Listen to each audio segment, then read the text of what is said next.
TV, a nossa televisão. Muito obrigada, Sr. Presidente. Sr. Primeiro-Ministro, duas questões prévias antes da minha primeira pergunta.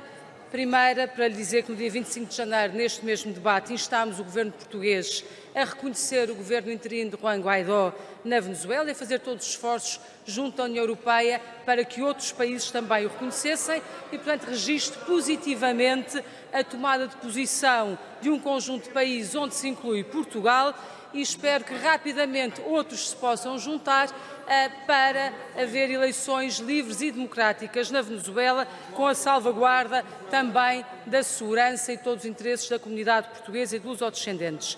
Segunda nota prévia, Sr. Primeiro-Ministro, os números e os casos de violência doméstica escandalizam-nos a todos nós e o CDS junta-se nesta preocupação e nesta luta, que de resto sei que também é do Sr. Primeiro-Ministro, quando tomou posse como Presidente do seu partido, foi um dos temas que trouxe e, portanto, o que lamentamos é que neste momento não se tenha progredido tão significativamente quanto todos desejávamos. Recentemente o relatório do Grupo Grevio, que monitoriza a Convenção de Istambul, deixa várias recomendações ao Governo português, dezenas de recomendações ao Governo português, algumas delas com a sinalização de urgência e o que esperamos é que elas possam rapidamente ser acolhidas. Sr. Primeiro-Ministro, a minha primeira pergunta tem a ver, e já irei às questões da saúde que nos trouxe, tem a ver com um ponto importante que, na perspectiva do CDS, deve ser esclarecido e que se prende com os impostos europeus. No dia 9 de janeiro, num almoço do Comissário Moscovici com os representantes dos vários Estados-membros, foi lançada a proposta de abandonar a regra da unanimidade quanto à criação dos impostos europeus. Muitos países não se pronunciaram, outros terão intervindo contra, como é o caso da Irlanda e da Suécia. 4 países pronunciaram-se a favor: Portugal, Espanha, França e Itália. Mas já no dia 5 de dezembro, o Sr. Primeiro-Ministro, num debate em Lisboa, afirmava que concordava com o fim da regra da unanimidade. Em janeiro, há uma comunicação da Comissão Europeia que abre caminho a isso mesmo e, portanto, impõe-se perguntar se o Governo português vai ou não defender o abandono da regra da unanimidade para criar impostos europeus e se o Governo vai ou não retirar a Portugal o direito que hoje lhe assiste, que é o direito de veto. Muito obrigado, Sra. Deputada. Tem a palavra o Sr. Primeiro-Ministro para responder. Muito obrigado, Sr. Presidente. Muito obrigado, Sra. Deputada. Nós, efetivamente, defendemos que haja um aprofundamento da União em matéria de tributação europeia. Nós estamos num quadro, como todos sabemos, onde haverá menor receita da União com a saída do Reino Unido, onde há novas necessidades da União no combate ao terrorismo, em matéria de defesa, em matéria de política migratória, maior investimento em inovação. Todos defendemos unanimemente nesta Câmara que não haja cortes na política de coesão, nem cortes na PAC e, em particular, não haja cortes no segundo pilar. Ora, se nós temos menos receita, mais despesa e não queremos rearrumação das despesas, temos que encontrar formas alternativas de financiamento. Essas formas de financiamento alternativas são simples. Ou são transferência dos impostos nacionais de cada um, ou são a criação de impostos europeus. Nós julgamos que deve haver um misto e, por isso, já dissemos que Portugal está disponível para contribuir mais, na medida que todos os outros países contribuam mais. Mas julgamos que é útil a existência de impostos europeus. Porquê? Porque há um conjunto de atividades cuja territorialização a nível de cada um dos Estados-membros é particularmente difícil, mas que se torna mais fácil a sua cobrança à escala europeia. Caso exemplar, as transações financeiras, onde, aliás, já desde o governo anterior, nós participávamos no projeto de uma cooperação reforçada. Outra área clara, a área da economia digital, onde os países que deviam cobrar não cobram e os países que querem cobrar não conseguem cobrar. Ora, se não podemos fazer à escala nacional, podemos fazer com vantagem à escala europeia. E devemos criar condições para que possamos avançar nesse sentido, se queremos que, efetivamente, países como Portugal não vejam sacrificada a política de coesão, não vejam sacrificadas a PAC, ou a sabor das novas necessidades de financiamento e a perda de um contribuinte importante, como é o Reino Unido. Muito obrigado, Sr. Muito obrigado. Continua no uso da palavra a Sra. Deputada Assunção Cristas, faz favor.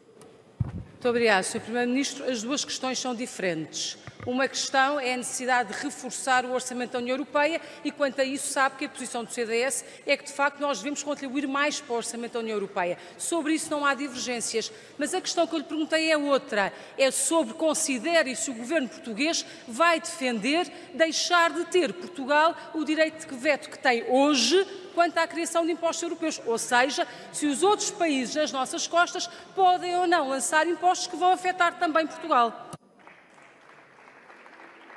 Muito obrigado. Tem a palavra o Sr. Primeiro-Ministro, faz favor. Muito obrigado, Sr. Presidente. Muito obrigado, Sra. Deputada. A manutenção do princípio de unanimidade conduz a que os países que sistematicamente se querem oferecer como paraísos fiscais da economia digital, que se querem oferecer sistematicamente como paraísos fiscais das holdings, o que fazem é vetar qualquer avanço na tributação europeia. Não é Portugal que veta a criação de nenhum imposto. A eliminação da unanimidade não desprotege Portugal. Protege a Portugal, as receitas de Portugal, retirando o poder de bloqueio àqueles que o têm vetado, como sabe, e sabe bem quais são os Estados que o têm feito. Senhora Deputada Assunção Cristas, faz favor, tem a palavra.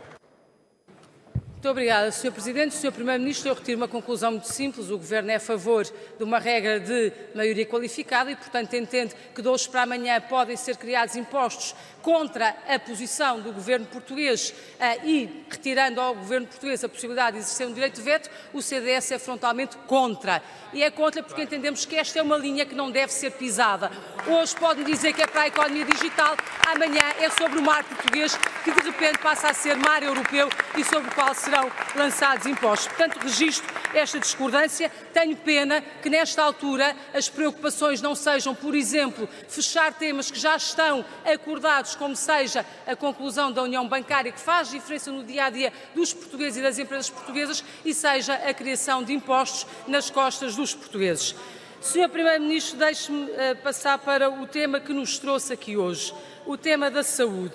Eu, no dia 11 de janeiro, tive a oportunidade de lembrar a onda de demissões que estavam a ocorrer na saúde. Depois disso já houve mais demissões, como a direção da urgência do Hospital da Guarda, já há outros casos sinalizados, por exemplo, da urgência pediátrica do Hospital Garcia da Horta, que pode fechar por falta de médicos.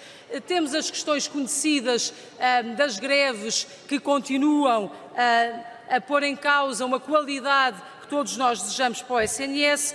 Temos as unidades de saúde familiares, que o Sr. Primeiro-Ministro veio aqui dizer que teríamos 100, mas a verdade é que elas não estão no terreno, mais a Associação das Unidades de Saúde Familiar, ainda agora, em fevereiro já deste ano, veio dizer que o Ministério das Finanças desrespeita a marca USF, continuando a limitar a passagem das unidades de saúde familiar do modelo A para o modelo B.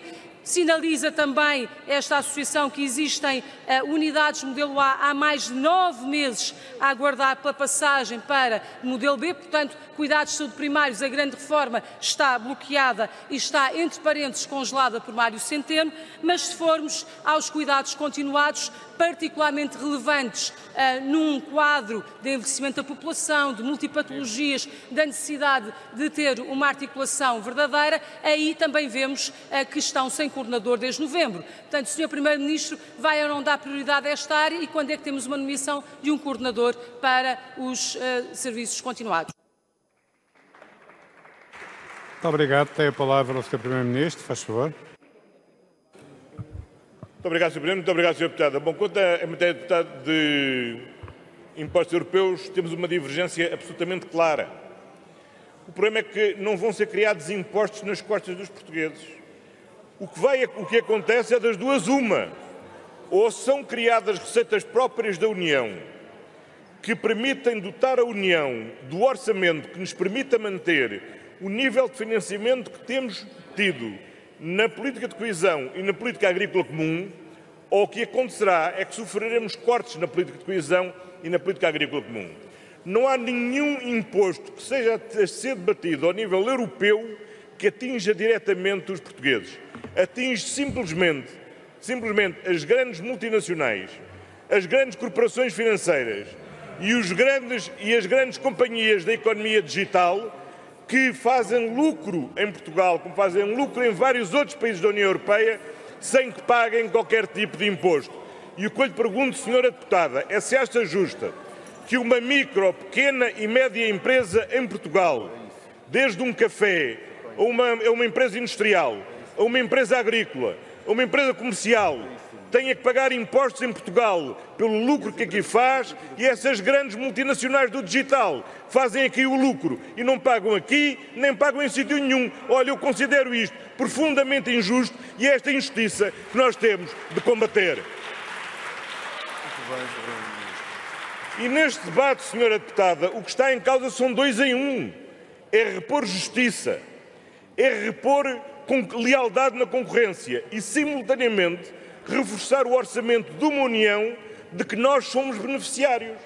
E, portanto, quanto mais fortes forem os recursos próprios da União, mais a União nos pode transferir. Quanto mais fortes forem os recursos próprios da União, menos nós teremos de contribuir para a União. Quanto mais justa for a tributação dessas grandes empresas do digital, menos concorrência desleal existe para aqueles que aqui dentro sofrem essa concorrência. Porque há empresas portuguesas que estão a sofrer concorrência dessas empresas, que têm que pagar os impostos, enquanto os outros continuam a lucrar, a fazer concorrência e a não pagar impostos nenhuns. Não, aí temos uma divergência absoluta, mas é saudável que haja divergências entre este Governo e Vossa Excelência, e entre Vossa Excelência e este Governo. Estas sim são as boas divergências que devemos ter. Quanto à segunda questão, o SF já foram criadas 83 e, como está previsto, vão ser criadas as 100 até ao final da legislatura. Todas as experiências, os requisitos legais para passarem a modelo B, passarão a modelo B. Relativamente às greves, nós também as lamentamos, respeitamos-las, temos uma maior compreensão pelo exercício do direito à greve do que quem tem, do que naturalmente o CDS tem, mas não deixamos de nos esforçar para dialogar e resolver os problemas dos profissionais. Agora, senhora deputada, aquilo que nós estamos empenhados é prosseguir, como lhe disse no meu discurso, o reforço do Serviço Nacional de Saúde. Muito obrigado. Tem a palavra a senhora deputada Assunção Crestas, faz favor. Muito obrigado, Sr. Presidente. O Sr. Primeiro-Ministro, em relação aos impostos europeus, voltou a confundir dois planos. Uma questão é saber se queremos ou não impostos europeus e sobre o quê, e a outra questão, que é a discussão completamente diferente e foi sobre essa que eu lhe coloquei a questão, é saber se Portugal prescinde do direito de veto, prescinde da unanimidade para criar impostos europeus. E essa é uma linha vermelha para nós, tem a ver com a soberania, nós não prescindimos disso mesmo. Mas, Sr. Primeiro-Ministro, sobre a rede de cuidados continuados e o seu coordenador, o que me tem a dizer? Muito obrigado. Tem a palavra ao Sr. Primeiro-Ministro para responder, faz favor. Bom, brevemente será nomeada uma comissão mista entre o Ministério do Trabalho e o Ministério da Saúde. Sr. Deputado, não se esqueça o seguinte, se a questão fosse entre Portugal ficar exclusiva, se fosse só Portugal a ficar com direito de veto e poder vetar as decisões dos outros todos, a Sra. Deputada tinha razão. O problema é que a realidade prática é o seguinte, é que quem veta são alguns dos outros aquilo que beneficia Portugal.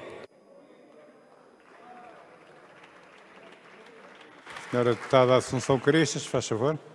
Muito obrigada, Sr. Presidente. Sr. Primeiro-Ministro, hoje sobre a Google, amanhã sobre o mar português, é isso que me preocupa. É passarmos para outra concertação e prescindir de um direito de soberania, que é decidir os impostos que se aplicam em Portugal. E esse ponto, de facto, marca aquilo que é a posição do CDS e aquilo que é a posição do Governo. Sr. Primeiro-Ministro, em relação ainda aos cuidados continuados e ao Estatuto do Cuidador, porque quando o coordenador se demitiu, uma das mágoas que levou consigo foi do Governo não ter aprovado o Estatuto do Cuidador Informal.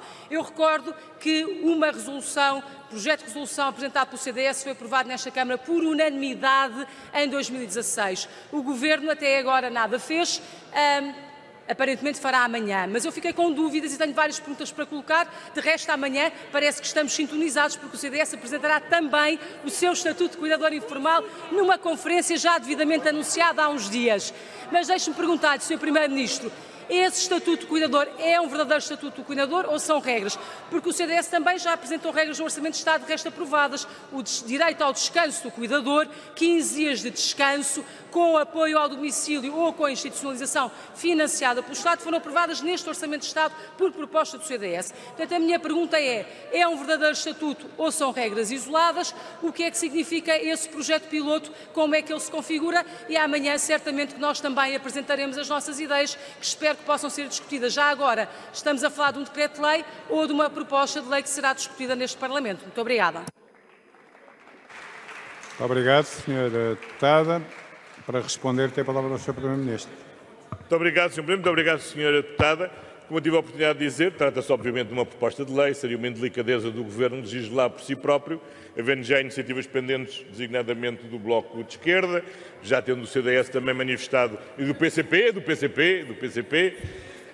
do CDS já ter anunciado que ia também apresentar, seria uma indelicadeza legislarmos por nós próprios, será uma proposta de lei e quanto aos pormenores, amanhã terá toda a oportunidade de conhecer e apoiar, espero, ou divergir, se tiver que ser. Muito obrigado.